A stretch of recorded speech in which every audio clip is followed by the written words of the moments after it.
Donald Trump রাষ্ট্রপতি হওয়ার পর থেকে অবৈধভাবে আমেরিকায় প্রবেশকারী ভারতীয়রা ফিরে আসতে শুরু করেছেন।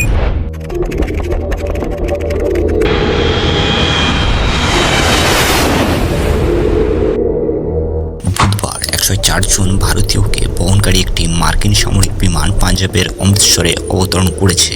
এর মধ্যে বেশিরভাগ মানুষ গুজরাট, হরিয়ানা এবং পাঞ্জাবের, অন্যদিকে অন্যান্য রাজ্যের মানুষও এতে অন্তর্ভুক্ত। বুধবার মার্কিন যুক্তরাষ্ট্র থেকে 104 জন প্রবাসী ভারতীয়কে বহনকারী একটি মার্কিন সামরিক বিমান C-17 অমৃতসরের শ্রী গুরু রামদাস জি আন্তর্জাতিক বিমানবন্দরে পৌঁছেছে। ডোনাল্ড ট্রাম্প রাষ্ট্রপতি হওয়ার পর এই প্রথম এত বিপুল সংখ্যক ভারতীয়কে আমেরিকা থেকে ফেরত পাঠানো হয়েছে।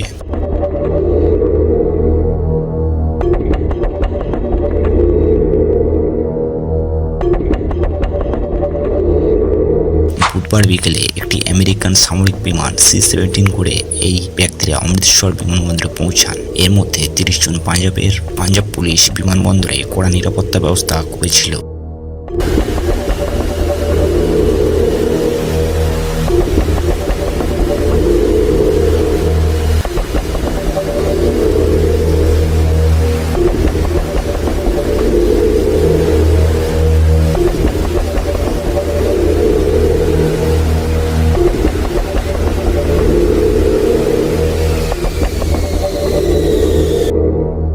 আমেরিকা থেকে ফিরে আসা 104 জন ভারতীয়র মধ্যে 72 জন পুরুষ, 19 জন মহিলা এবং 13 জন শিশু রয়েছে।